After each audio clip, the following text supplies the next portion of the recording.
un software. Evidentemente, cuando uno desarrolla software, siempre tratamos de que el software no falle, pues no es. O sea, nadie hace un software para que falle. Siempre vamos a intentar hacer que no falle. Sin embargo, es distinto estar frente a un software donde se trabaja de manera explícita, quizás con tareas muy exclusivas para lograr que un software sea fiable. Pero antes de eso, ¿cuándo se dice que un software es fiable? Podemos escribir esto, ¿no?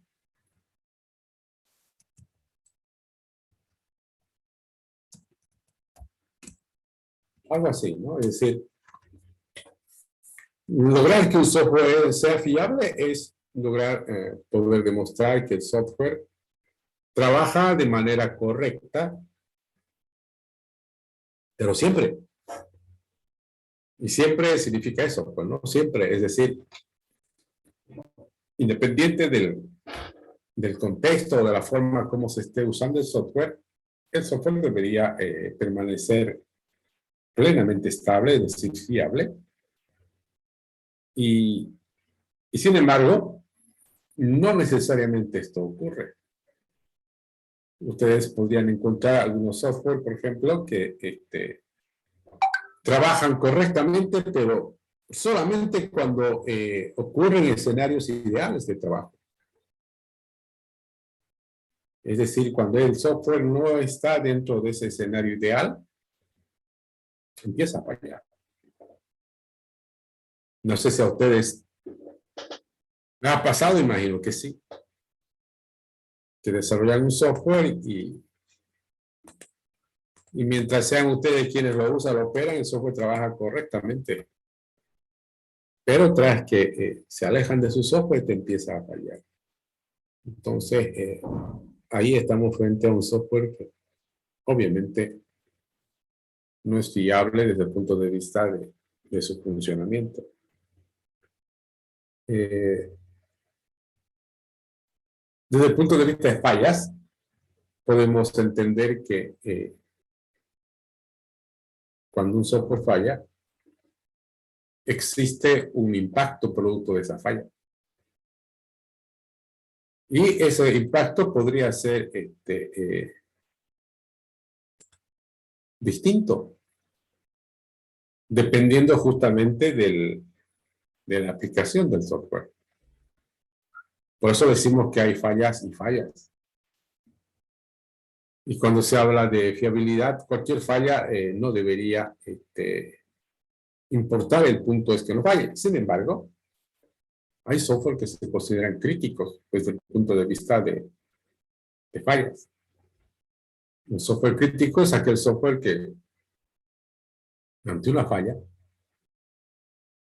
más allá de que en la generalidad una falla podría ocasionar pérdida de tiempo, molestias, volver a tener que hacer un trabajo, puede haber fallas que al final terminen teniendo un costo económicamente de repente muy alto, o inclusive haber software que por la presencia de estas fallas podría resultar de alguna manera afectada a la integridad de alguna persona. Por lo tanto, hablar de fiabilidad es hablar de asegurarnos que el software va a trabajar correctamente bajo o independiente del contexto donde se le ocurra, no es porque van a trabajar con más usuarios o menos usuarios, van a usar unas personas u otras personas, va a depender de que el software trabaje correctamente o no. ¿En qué parte del proceso de software consideran que habría que trabajar con mayor énfasis para lograr que el software sea fiable? ¿Alguna idea?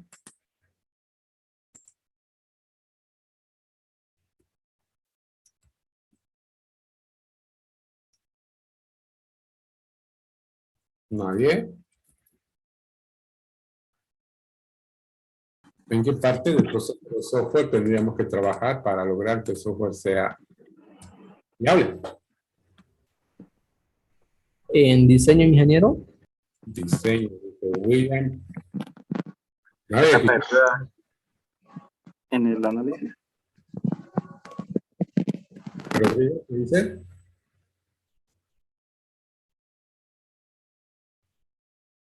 A ver, vamos con Daniel Ortega.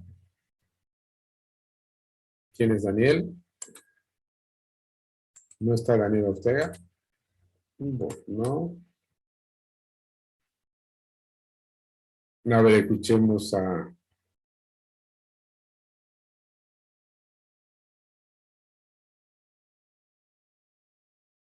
José. José Luis Terceros. ¿No está José Luis? Aquí, ingeniero. Ahí está José Luis. A ver, coméntenlo, José Luis. ¿En qué parte del proceso de software habría que trabajar para lograr que un software sea fiable? ¿Qué escribimos acá? Seguramente sí, ¿no? Vamos a decir que tiene que ver el diseño, sí, tiene que ver. Que tiene que ver la implementación, también tiene que ver. Pero seguramente una fase muy específicamente diseñada para este propósito son las pruebas, ¿no? Las pruebas en el software se supone que son determinantes, pues, ¿no? Para lograr que un software sea fiable, porque al final, si alguna vez hacemos pruebas en el software, es justamente con ese propósito. Lograr encontrar cierto tipo de fallas, problemas en el software, de tal manera que esos no aparezcan cuando ya el software esté en producción. Que evidentemente la implementación, el diseño inciden y se pueden trabajar durante ese tiempo para lograr que el software sea más fiable, claro que sí. Pero si tuviéramos que centrarnos en una actividad que sería la principal para conseguir que el software sea fiable, con seguridad estamos hablando de las pruebas, ¿no? Nosotros conocemos grandes desafíos mundialmente conocidos, inclusive de empresas que ponen a prueba el software que desarrollan. Por lo general, por ejemplo, han debido ver algunas publicaciones donde dicen que hay empresas que buscan gente que encuentre algún problema en su software y si le encuentra alguna falla hasta le pagan, pues, ¿no? Obviamente, mientras el software está seguramente en versión beta o cosas por el estilo. Hay software donde los costos de la falla son tan altos que inclusive podría ameritar tener que desarrollar otras herramientas en paralelo, entornos plenos de simulación para permitir asegurarnos que el software no vaya a fallar. Pero a un nivel menor, digamos, existen métodos, técnicas, herramientas que tienen que ver con las pruebas del software. De hecho, en el primer examen parcial hay uno o dos grupos que se van a centrar justamente en hablarnos de métodos, de técnicas y herramientas, sobre todo, para lograr que un software sea fiable. Y seguramente ellos van a decir algo como esto, van a decir que el propósito de las pruebas es uno solo, encontrar errores. Nada. Alguien, si se le contrata a un ingeniero de pruebas, va a ser para eso, ¿no? Para que encuentre errores. Porque el propósito central es que esos errores luego no se conviertan en defectos. Porque si los errores no se encuentran y se corrigen durante el proceso de desarrollo y luego se lo entrega al cliente, cuando nosotros entregamos al cliente, le entregamos un producto. Y por definición, un producto es algo que está terminado, es algo que está aprobado. Y si aún así el producto contiene fallas, entonces ya se convierte en un producto defectuoso. Y eso obviamente tiene un impacto nada bueno, pues, ¿no? Por lo tanto, la fiabilidad se torna un elemento central en cualquier software. Sin embargo, con mayor seguramente exigencia, cuando los costos de una posible falla en el software se convierten en algo realmente crítico, ya sea económicamente, ya sea a nivel de exponer cierto tipo de información sensible, confidencial, o finalmente poner también en riesgo la integridad de alguna persona, ¿cierto? Entonces, tenemos eso. Ahora escribamos otro.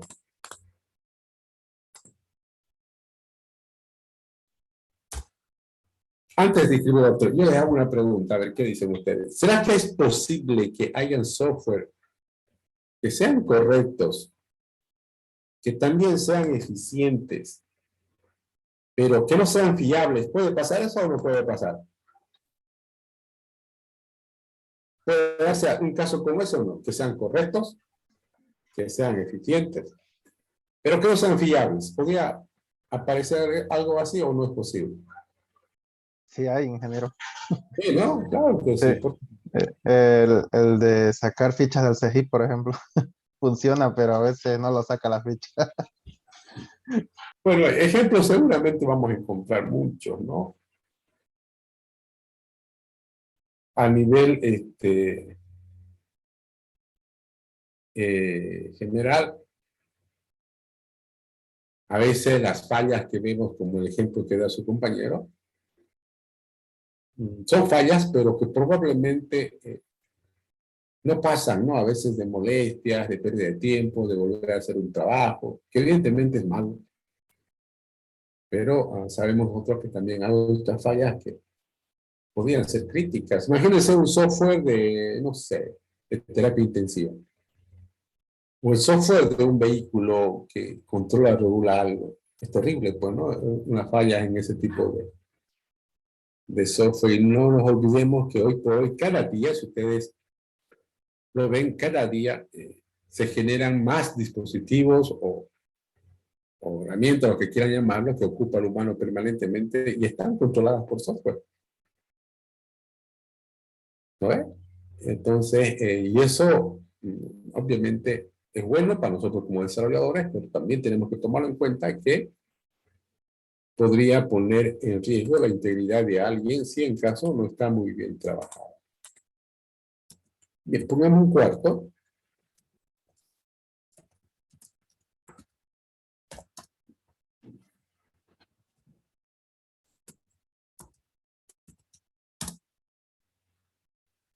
Facilidad de uso.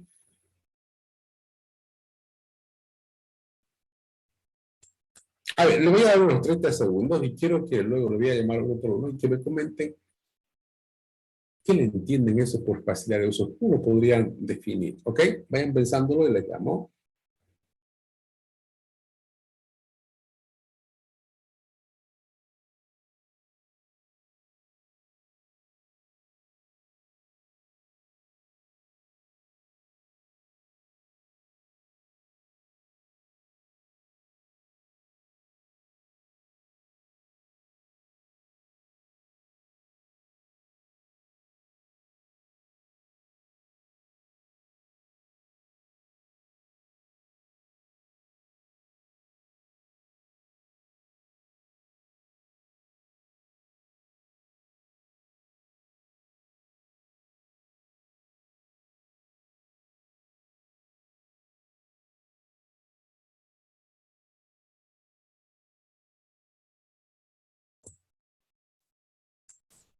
A ver, ¿cómo podríamos entender lo que es la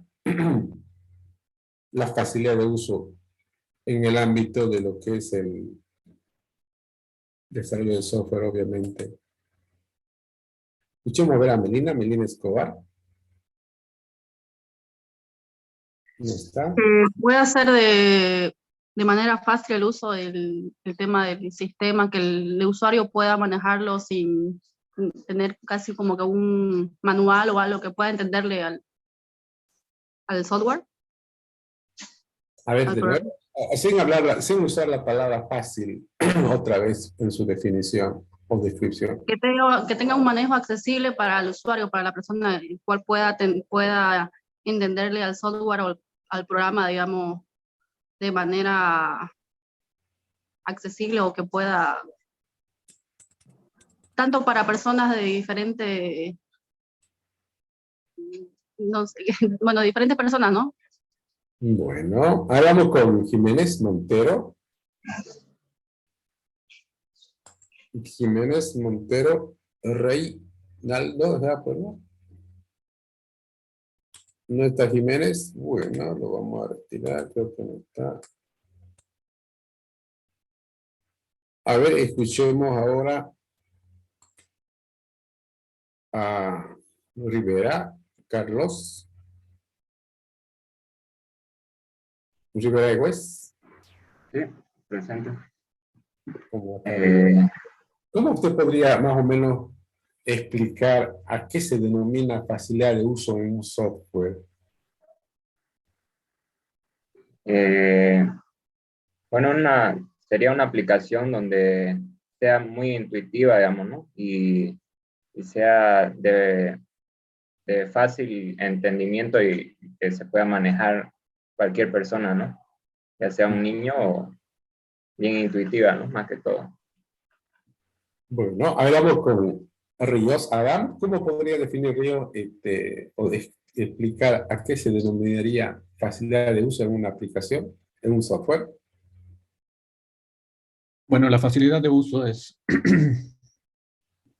es una característica que está compuesta por varios componentes, ¿no? Por ejemplo, la aprendibilidad, la capacidad de comprender y utilizar el software fácilmente. También estaría digamos, la velocidad de uso, la rapidez con la que se puede utilizar un sistema. ¿Qué más podría componer? Digamos, bueno, ahora le llaman amigabilidad o tal vez la facilidad con la que se puede comprender cómo se comporta el sistema, ¿no? Cómo se comunica, cómo se realiza la interfaz entre la computadora y el humano, ¿no? Entonces es un tema, es un concepto que comprende un diferente rango de características que permiten al usuario usar de manera ágil, fácil el sistema, ¿no? Bueno, muy bien. A ver, si tuviéramos que hablar de la facilidad de uso, podríamos probablemente hablar muchos aspectos, pero en esencia, una aplicación, un software, es fácil de usar. Hay gente que le llama a la experiencia del usuario, donde la idea de esto tiene que ver con básicamente los siguientes aspectos, ¿no? Primero, el esfuerzo, el tiempo requerido para aprender a usar la aplicación. En la medida en que este esfuerzo, este tiempo sea menor para aprender a usar una aplicación, obviamente será más fácil de usar, pues no, eso queda bastante claro. Por un lado. Por otro lado, también, obviamente, un software va a ser más fácil, va a tener un mejor grado de facilidad de uso, en la medida en que este software realmente facilite el trabajo de quien lo ocupa para hacer algo. Ustedes saben que un software al final se convierte en esto, lo voy a colocar yo como una pregunta.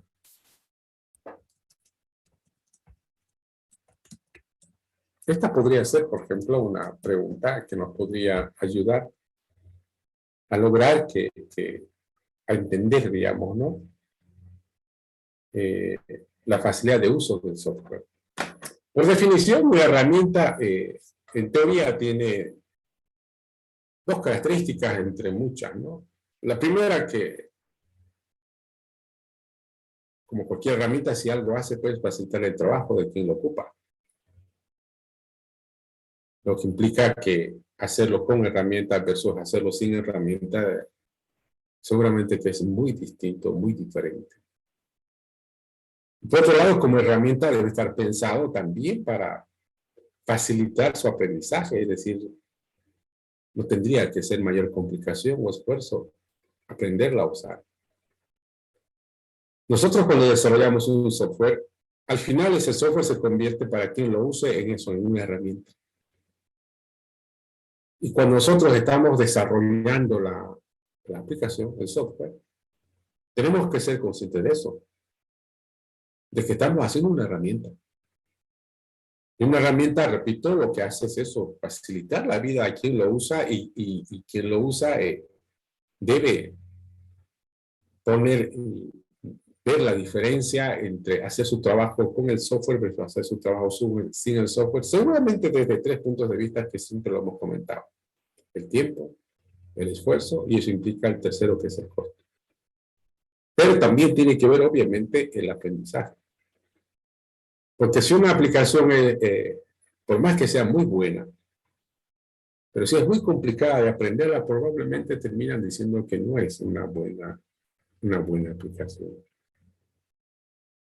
Existe toda una teoría que se denomina ingeniería humana en el ámbito del desarrollo de la ingeniería de software, que lo que hace esto es justamente analizar, tomar en cuenta un conjunto de características de los usuarios para que en función a esto podamos proponer un software que al final termine siendo una herramienta.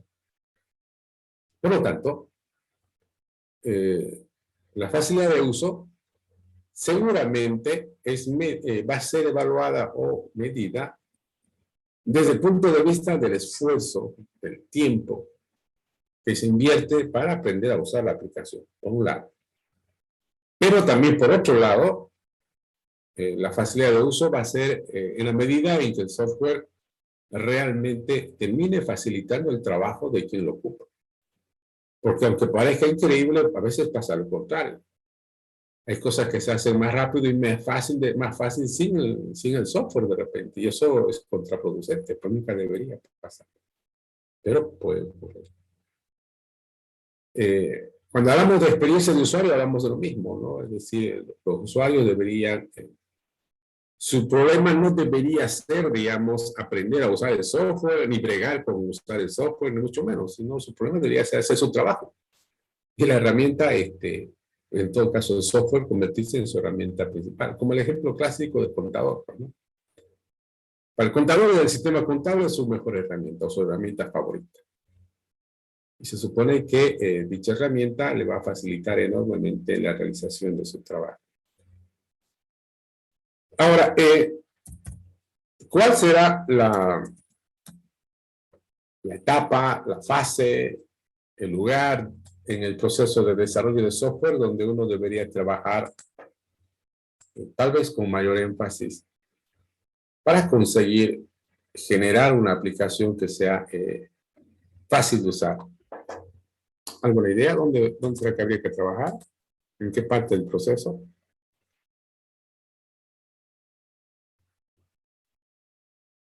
Nadie. En el diseño de las interfaces puede ser, porque una interfaz compleja no siempre es fácil o cuesta aprender, digamos. Sí, ¿no? Está bien. Las interfaces en todo software, si para algo sirven, es para eso. Para la interacción entre el usuario y el software. Y alternativas tenemos un montón, pues, ¿no? Desde la más simple, como puede ser una línea de comandos o una interfaz gráfica de usuario, como es un clásico formulario, hasta de repente vía comando de voz, que es una forma de interacción. Pero sí, para interactuar con el software me tengo que aprender un montón de palabras claves. Bueno, de repente se complica mucho más todavía. Y de repente es mejor nomás volver a un clásico formulario. Entonces habría que valorar, ¿no? Pero si hablamos de en qué parte del proceso de desarrollo, obviamente que en el diseño, específicamente, como dijo su compañero, en el diseño de la interfase. Seguramente la implementación también tiene que ver. ¿Por qué la implementación? Porque en la implementación ocurren muchas decisiones, por ejemplo, del tipo de componentes que vayamos a ocupar. Entonces, hasta ahí tenemos ya cuatro factores de calidad. Ahora la pregunta es la misma que hace rato, ¿no? A ver, ¿será que es posible que haya un software que sea correcto, que sea eficiente, que sea fiable inclusive, pero que no sea fácil de usar? ¿Puede pasar eso o no? Sí, ¿no? Claro. ¿Por qué no? Imagínense, yo puedo tener un software que es correcto, es eficiente y es fiable, pero su forma de uso es vía comandos, ¿no? Es como que tendríamos que comparar un sistema operativo basado en comandos como Linux versus un sistema operativo visual como Windows. Linux podría ser correcto, podría ser eficiente, podría ser fiable, pero no necesariamente fácil de usar en ese sentido.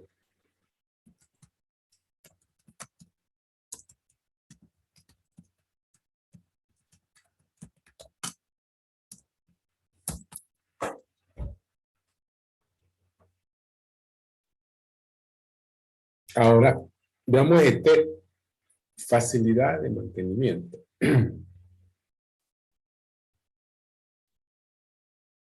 Igual, a ver, les voy a dar unos 30 segundos. Traten de comentar, escribir qué se podría entender por este factor y conversamos, ¿listo? 30 segundos.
¿Perdón?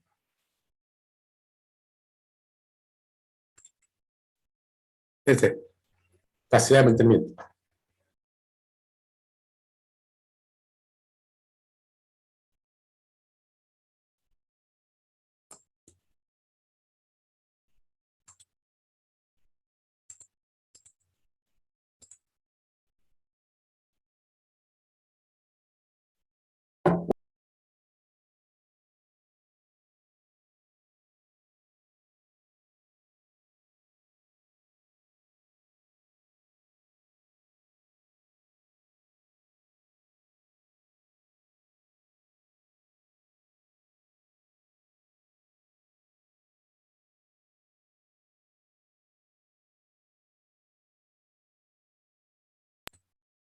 Bien, ahora vamos comentando cómo podríamos entender lo que es la facilidad de mantenimiento en un software. A ver, iniciemos con Paredes, Justiniano. Bueno, ingeniero, podría ser también lo que son las nuevas funcionalidades, en donde igual se puede ver lo que es el punto 5, ¿no? Las nuevas funcionalidades en un software. Ok, vamos con Javier Flores. Ingeniero, buenas noches. Yo creo que va más allá de la posibilidad de que si, digamos, un ejemplo, si hay una persona que se retira del área de desarrollo y viene otra, la facilidad de poder hacer mantenimiento va a ser referente si la persona que se retiró ha puesto nombres específicos en el código o comentarios, y eso puede ayudar a una persona nueva que haya llegado a esa área y poder dar tal vez un mantenimiento óptimo, por decirlo así. Pero si fuese todo lo contrario, yo creo que al nuevo desarrollador le va a costar entender y hacer un mantenimiento si hubiese algún tipo de error en el sistema, ¿no? Ok, muy bien, vamos con María Elizabeth Mamani. ¿Está María Elizabeth? Creo que no está, ¿no? A ver, escuchemos a... Buenas noches, ingeniero. Julia. Va a disculpar. Ahí está. Sí, ¿Qué por pasó? facilidad de mantenimiento, Hola. A ver, de nuevo. por facilidad de mantenimiento entiendo que el software debe ser escalable, escalable, que se pueda realizar cambios, añadiendo nuevas funcionalidades. Eso lo entiendo. Bueno, ahora escuchemos a... ¿Dónde está? Acá. Alfredo. No es Alfredo, es Ameyer Calvimonte. Buenas tardes, ingeniero. ¿Cómo está? ¿Me escucha? ¿Me escuchó? Muy bien. La facilidad de mantenimiento, podríamos decir que es la medida del tiempo en la que le toma a los desarrolladores poner en marcha nuevamente la plataforma, ¿no? También tendría que ver la parte de cómo está organizado la aplicación, para que, como mencionaba el compañero, que nuevos desarrolladores puedan entenderlo fácilmente también la aplicación y sea más rápida el mantenimiento.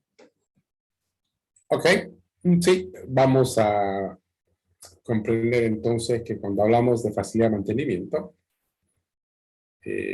seguramente cada uno de los factores que estamos comentando siempre van a estar asociados a hablar del esfuerzo, del grado, de hacer algo. En este caso, hablar del mantenimiento en un software es hablar de una sola palabra. Es como que yo le preguntara así, ¿qué tienen que estar haciendo para decir que están haciendo mantenimiento en un software?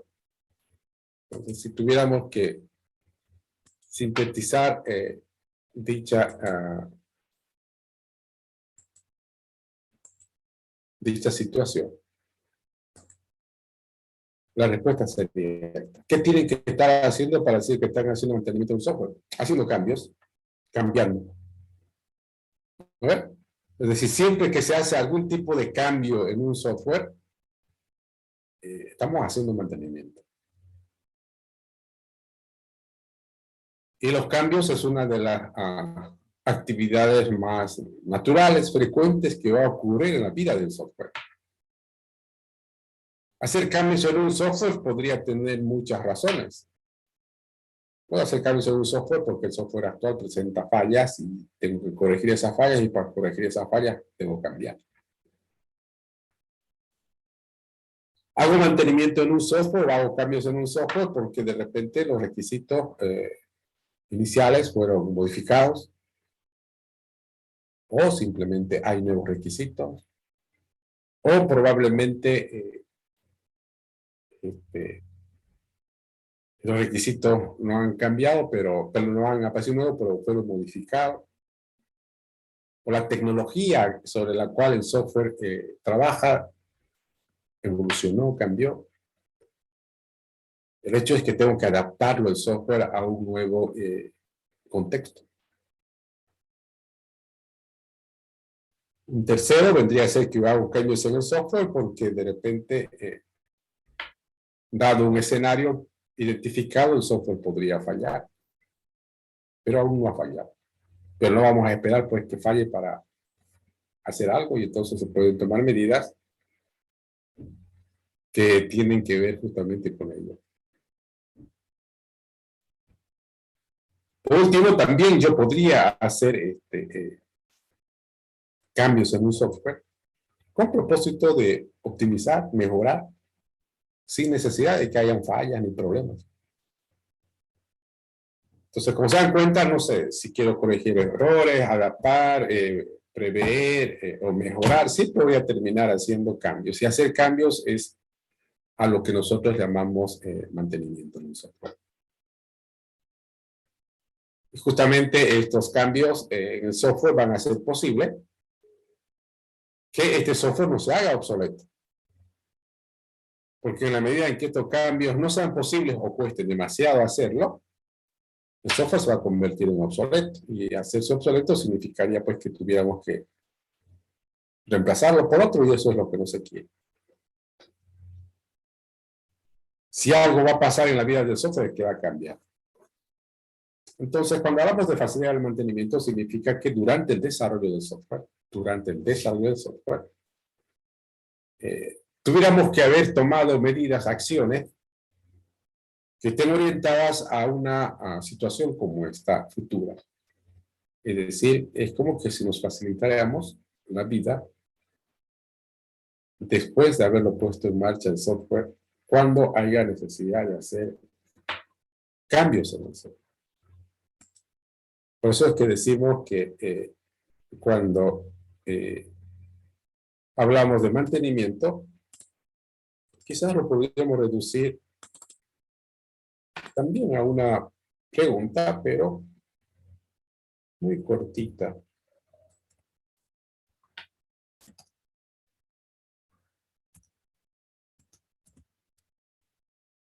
Sí. La facilidad de mantenimiento, si mide algo, seguramente es eso, la flexibilidad del software. Pero la flexibilidad, obviamente, desde el punto de vista de la facilidad de hacer cambios en el software. Otro nombre alternativo, en vez de hablar de flexibilidad, es hablar de escalabilidad, que sea escalable.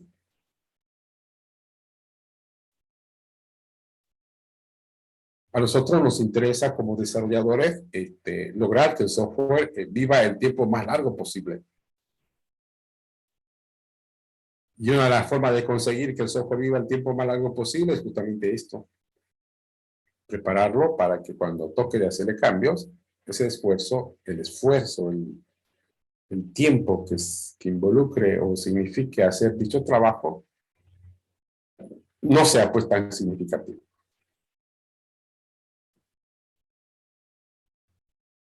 ¿Qué podemos hacer para que sea un software fácil de hacer mantenimiento? Bueno, las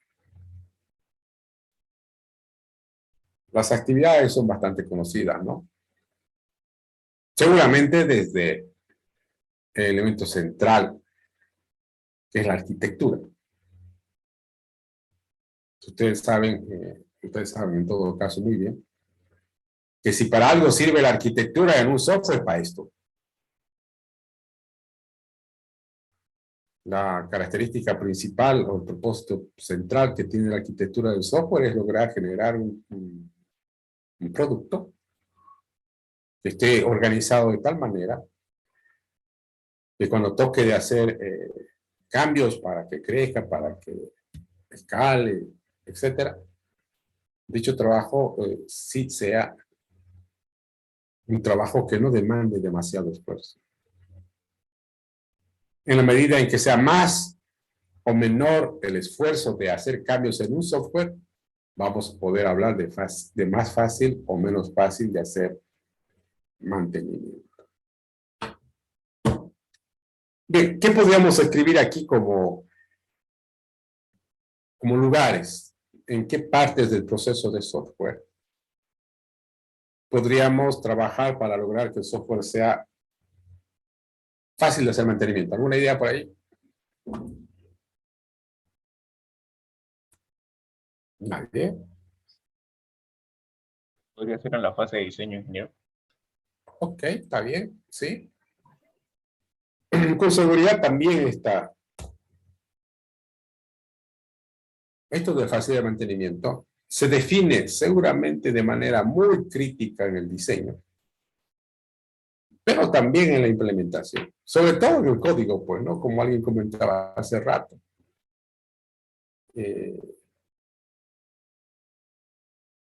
Lamentablemente, hacer código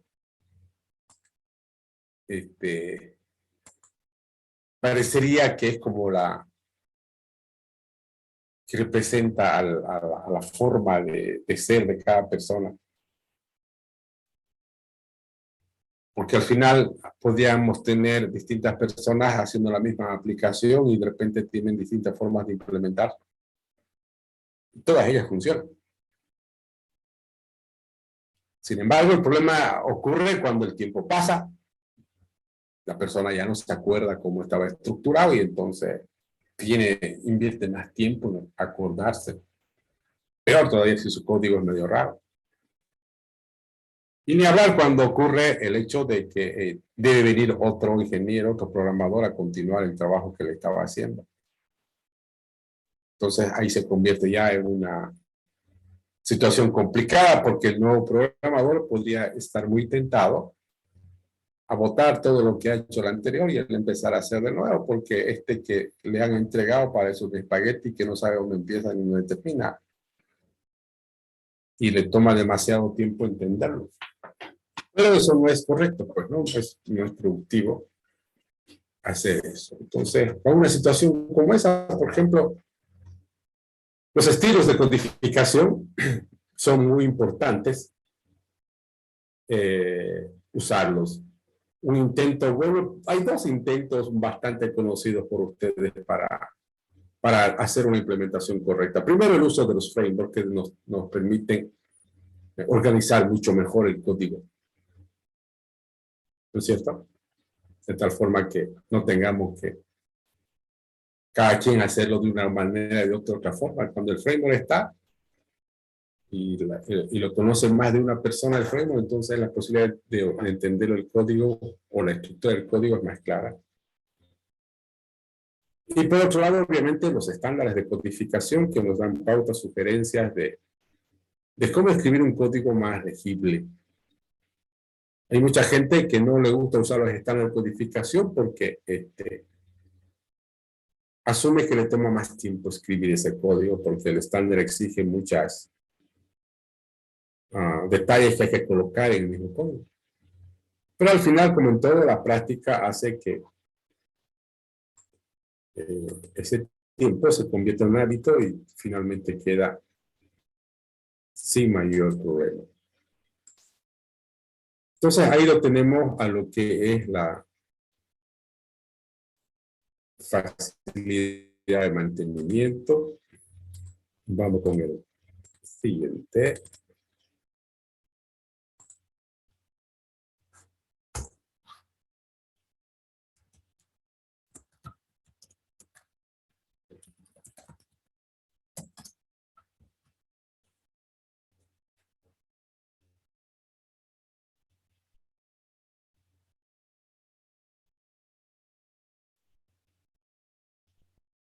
Hablamos ahora de un sector denominado seguridad e integridad. Igual que hace rato, van a tener unos 30 segundos para más o menos estructurar sus ideas y luego comentar qué es lo que se entiende por este factor. Entonces, vamos por favor pensando.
Bien. A ver, vamos comentando más o menos qué es lo que se podría entender por seguridad e integridad en lo que viene a ser un software. A ver, escuchemos a William.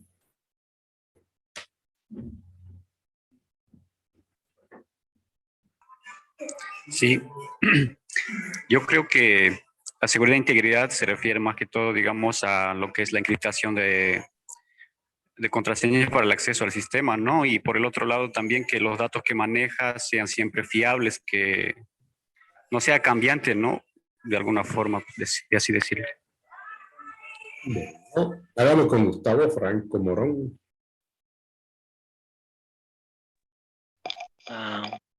Con seguridad e integridad, podría decir que es cuando el sistema o el software sea, no sé, los datos no se lleguen a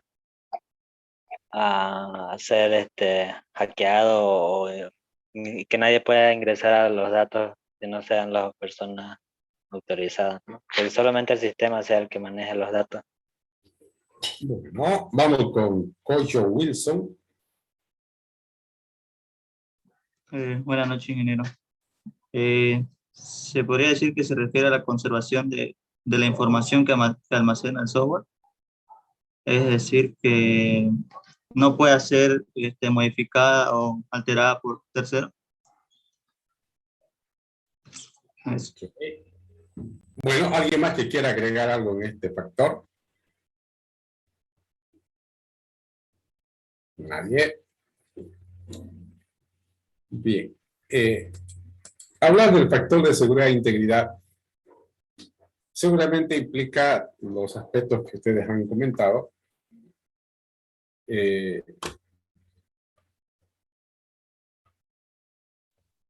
tuviéramos que sintetizarlo en una pregunta, algo así como hemos venido haciendo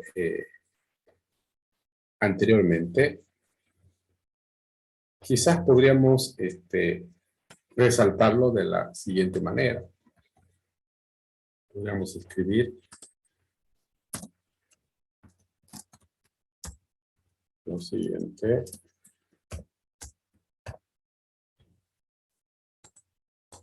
Este ratito vamos a compartirlo.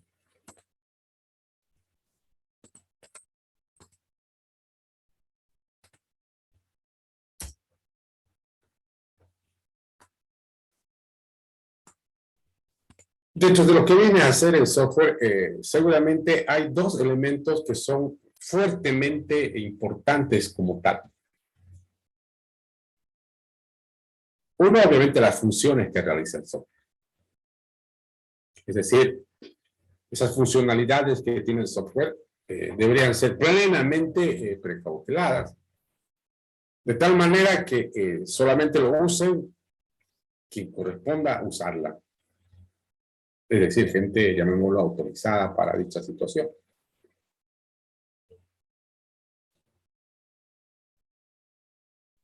Es como más o menos tener una casa y a la casa solamente entra la gente autorizada, pero no entra otra gente, algo así, ¿no? El software tiene un montón de funcionalidades. Y seguramente esas funcionalidades tienen autorizaciones muy específicas para quien lo use. Pero por otro lado, además de las funciones que tiene el software, el elemento central son los datos, pues, ¿no es? Los datos. Y la idea es que a esos datos, que es la parte, llamémoslo, central, no debería haber una manera distinta de acceder a esos datos para cualquier propósito, o sea, para verlos o leerlos, para modificarlos, para borrarlos, para lo que usted quiera. Pero en teoría, la única forma que debería existir para llegar a esos datos es el mismo software. No debería haber. El software que nosotros hemos diseñado o hemos implementado, ese debería ser la vía, el camino para llegar a los datos. Porque si yo llego a los datos vía otra forma, otro camino, no sé, suena fea la palabra, pero es como que estuviéramos violando, ¿no?, al software, porque estamos accediendo por un lugar no correcto. El software es el único responsable de manipular, administrar los datos. Ahora, voy a poner un ejemplo que seguramente ustedes lo han podido percibir en alguna parte de su vida. Por ejemplo, supónganse que han desarrollado un software, no sé, voy a poner un nombre, lo han implementado en PHP. Y luego la base de datos lo han hecho, no sé, en Postgres, digamos.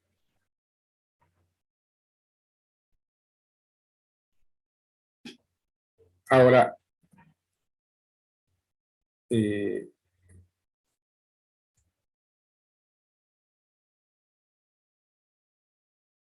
¿cuál creen que es la razón para hacerlo así? De repente, su base de datos está en Postgres y su aplicación está en PHP y lo usan de forma correcta. Pero a veces, se ven en la necesidad de acceder a la base de datos de forma directa.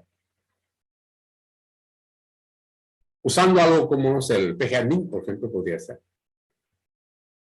Y entran ustedes, ¿no?, a la base de datos y hacen, no sé, no estoy hablando que entran a crear a base de tablas, sino entran a modificar los datos o a agregar datos. Cuando hacen eso, ¿cuál es la razón? ¿Por qué hacemos eso? O sea, ¿por qué hay esa necesidad de hacer eso? Porque hacer eso no es bueno, ¿no? O sea, si es un software que ya está terminado en su desarrollo, es un software que ya está en producción, y yo no estoy modificando la estructura de datos, ni mucho menos. Nunca debería haber esa necesidad de hacerlo, ¿no? Pero a veces se hace. ¿Y cuál creen que es la razón por la cual lo hacen? ¿Alguna idea? ¿O nunca les ha pasado? ¿Sí, no ve? ¿Por qué? ¿A qué se debe esa situación? ¿Por qué se hace? Hacer eso es un síntoma ¿de qué?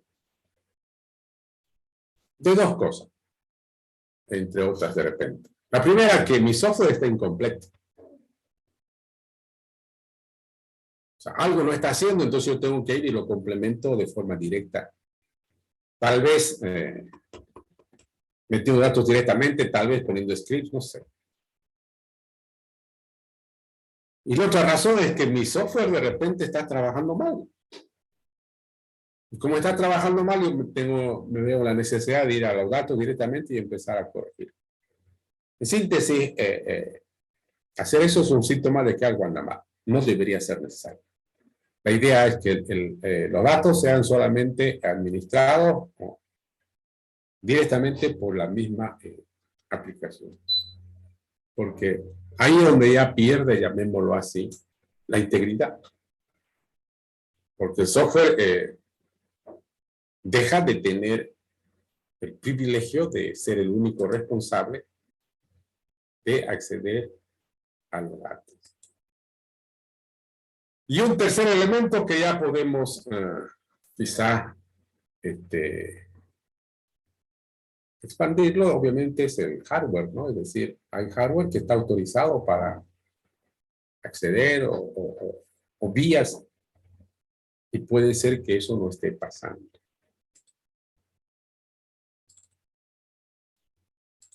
Si tuviéramos que hablar de aquí, ¿en qué parte del proceso de software tuviéramos que trabajar para lograr tener un software o mejore integridad y seguridad? Pues seguramente también vamos a llegar a hablar del diseño y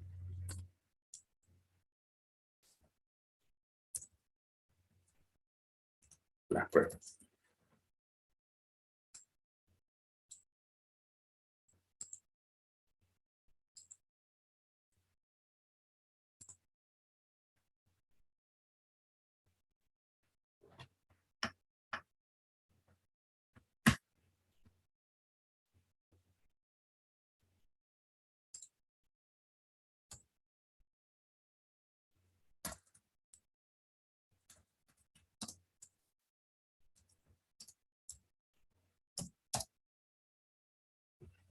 Vamos al último. Igual que hace rato, por favor, los 30 segundos para más o menos ordenar sus ideas. Y luego me comentan cómo podemos entender este factor denominado portabilidad. Ok, 30 segundos.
Bien, ahora vamos comentando.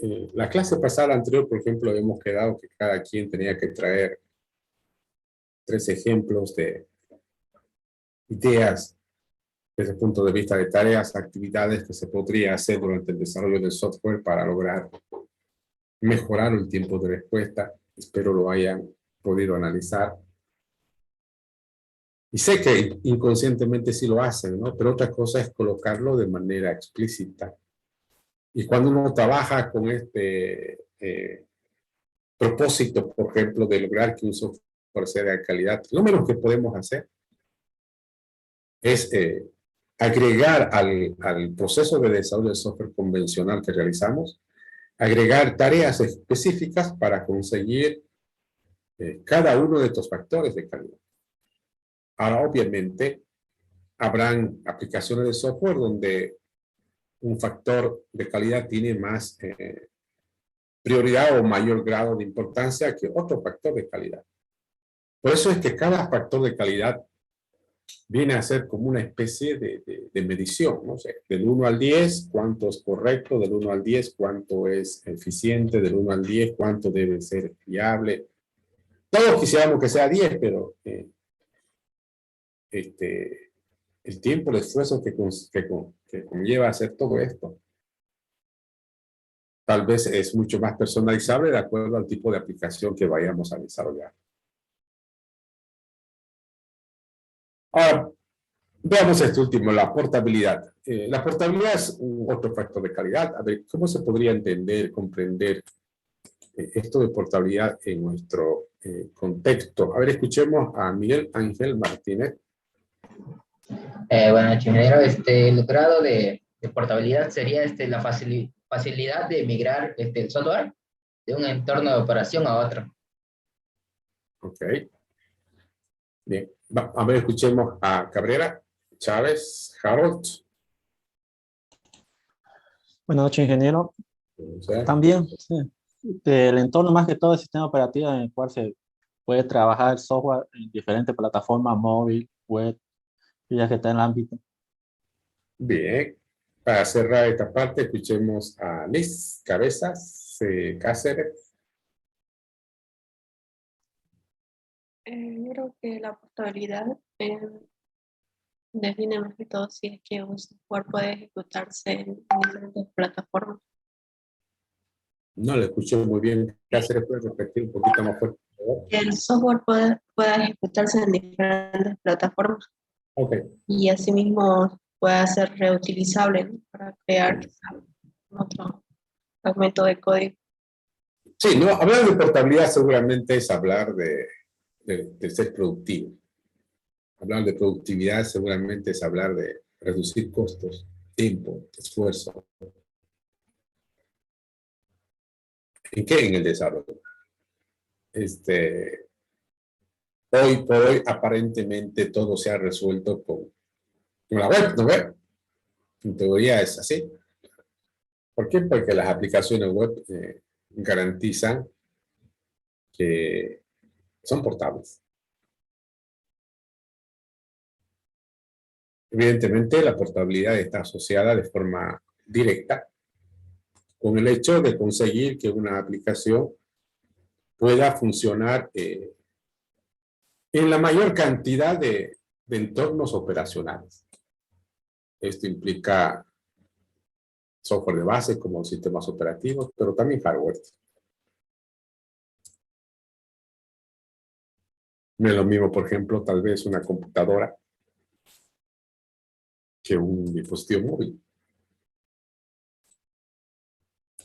Por lo tanto,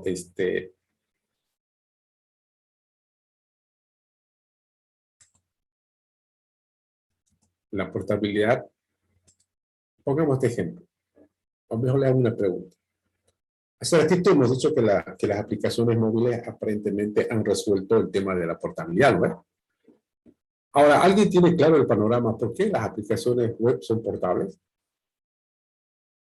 sea, ¿qué es lo que hace que una aplicación web sea portable y una aplicación, por ejemplo, de escritorio no lo sea? Una aplicación de escritorio no lo es en términos generales, pero sí lo puede ser en un determinado sistema operativo. Por ejemplo, yo podría hacer una aplicación que solamente funciona en Windows 7 y nada más. ¿Cómo yo podría hacer una aplicación que funcione en Windows 7, en Windows 10 o en cualquier versión de Windows? Por lo menos es portable a nivel de Windows. Y sería más interesante si mi aplicación también funcionara en otros entornos operativos. Pero la pregunta es esta. ¿Qué hace que una aplicación web sea portable? O sea, ¿cuál es la razón, la fundamentación de por qué una aplicación web es portable? ¿Alguien quiere comentar? Ingeniero, podría ser por lo que está en la nube y en el cual podemos acceder con la URL. Podemos acceder desde cualquier parte del mundo y está disponible las 24 horas. Sí, ¿Podría pero ser eso sería solamente accesibilidad, ¿no ves? Eso es que está disponible para ser accesible, no está mal. Pero desde el punto de vista de portabilidad entendemos que el software, veámoslo de dos maneras. Uno, que es capaz de correr en cualquier sistema operativo. Y dos, en teoría corre también en cualquier tipo de hardware o dispositivo. Entonces la pregunta es, ¿qué es lo que tiene de particular para conseguir eso? Vamos, ¿quién está hablando? ¿Miguel? Sí, se me fue la señal. La diferencia en este caso recae en que si es para un sistema operativo, el software es compilado y el dato es interpretado. Entonces, de navegador a navegador siempre se va a poder ejecutar. Bueno, está bien. ¿Alguien más que quiera complementar? Nadie más. Pensé que hubieran hablado harto, pero bueno, creo que están cansados. Bueno, pero sí, es verdad eso, ¿no? Un elemento central es el tipo de traductor que se utiliza. ¿No ves? Nosotros tenemos por lo general dos tipos de traductores de los más usados. Uno, los compiladores, y dos, los intérpretes. Una aplicación web, ¿qué utiliza? ¿Un compilador o un intérprete para la traducción del código de fuente al código objeto? ¿Qué es lo que usa? Intérprete. Eso, ¿no? Un intérprete. Nosotros decimos que compila, pero en el fondo la compilación se entiende por mínimamente, por ejemplo, si alguien hace una aplicación en, no sé, en Visual Basic, por un lado hay un proceso de traducción, pero también hay un proceso de generación de un código objeto listo para ser ejecutado, el compilador. El intérprete lo que hace seguramente después trabajarlo directamente cuando el programa está ejecutando, es decir, traduce y ejecuta de forma simultánea. En síntesis, la diferencia o lo particular que tiene una aplicación web es que utiliza intérpretes, no usa compiladores como tal. Ahora, obviamente, eso tiene una ventaja y una desventaja. Para determinados tipos de aplicaciones, seguramente el tiempo de respuesta es tan crítico que no hay tiempo para las traducciones en línea. Y necesitamos que esté ya de una vez listo para ejecutarse. Puede pasar.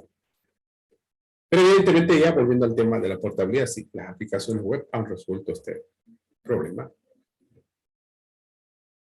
Ahora, si nos vamos a las aplicaciones móviles, ojo, ¿no? Antes de pasar a eso, no toda aplicación tiene que ser web. Hay aplicaciones donde la experiencia del usuario es mucho más buena y además probablemente inclusive se aprovecha mejor la potencialidad del hardware cuando son aplicaciones nativas. Estoy hablando de aplicaciones de escritorio. Si vamos a aplicaciones móviles, ahí todavía hay, ¿no?, cierto tipo de limitaciones. Tenemos el mundo de los Android, tenemos el mundo de los iOS.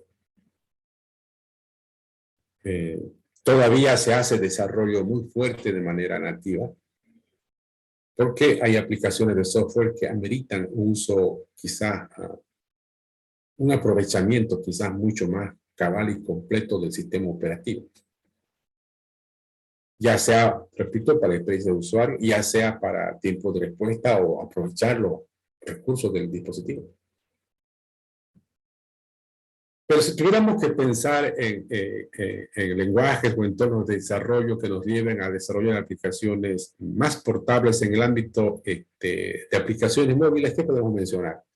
¿Alguien quiere mencionar algo? ¿Qué herramientas o qué lenguajes? Normalmente para Android son Java, Kotlin. Ya, eso sería para nativo, ¿no? Pero Sí. ahora digamos algo que nos permita construir aplicaciones que corran, o por lo menos nos faciliten en la generación tanto para iOS como Android. Es decir, como programar una vez y tengamos casi la aplicación lista en ambos. Sí, en ese caso sería Flutter. Sí, ¿no? O sea, ¿y Flutter es la única opción? Xamarin igual, Xamarin. ¿Qué más? React Native. Está bien, eso, ¿no? Sí, hay varias alternativas que tenemos que nos permiten hacer este tipo de desarrollo, ¿no? Lo normal es esto, ¿no? Si yo voy a desarrollar una aplicación móvil que no es exigente fuertemente en términos, por ejemplo, de aprovechar los recursos del hardware, seguramente una aplicación hecha en Flutter o en React Native o en otros sería más que suficiente. Pero hay aplicaciones, repito, que precisan un desarrollo muy específico, ya sea para aprovechar, repito, las bondades de los sistemas operativos para facilitar la experiencia del usuario o simplemente para explotar mejor la potencialidad del recurso. El punto es que hablar de portabilidad es como esto, ¿no? Si podemos cambiarlo de plataforma base para su operación de manera relativamente simple. ¿Dónde tuviéramos que trabajar? Seguramente la implementación es un lugar muy determinante para lograr generar una aplicación lo suficientemente portable. Bueno, hemos hecho una revisión prácticamente detallada de estos factores que con ustedes lo venimos comentando desde el semestre pasado en Ingeniería de Software 1. Sin embargo, ya hoy día considero que tenemos la madurez suficiente como para poder, más allá de comprenderlos, sino asumirlos como parte de nuestro trabajo, como les decía hace rato. Siempre que voy a desarrollar software, no solamente debería buscar que el programa corra, sino debería pensar en términos de calidad. Y lo menos que puedo hacer en calidad es esto de acá. Más adelante vamos a ver otros aspectos que también son trabajados o son pensados para lograr mejorar la calidad de un producto de software. Mis jóvenes, no sé si alguien tiene algún comentario, alguna consulta antes de cerrar la sesión. Bueno, si no es más, felicitar a todos los jóvenes que están de aniversario. Creo que es ingeniería de sistemas, ¿no? Los que están de festejo. Y que tengan un buen fin de semana. Nos vemos el día martes. Hasta luego. Hasta luego, ingeniero. Hasta luego, ingeniero.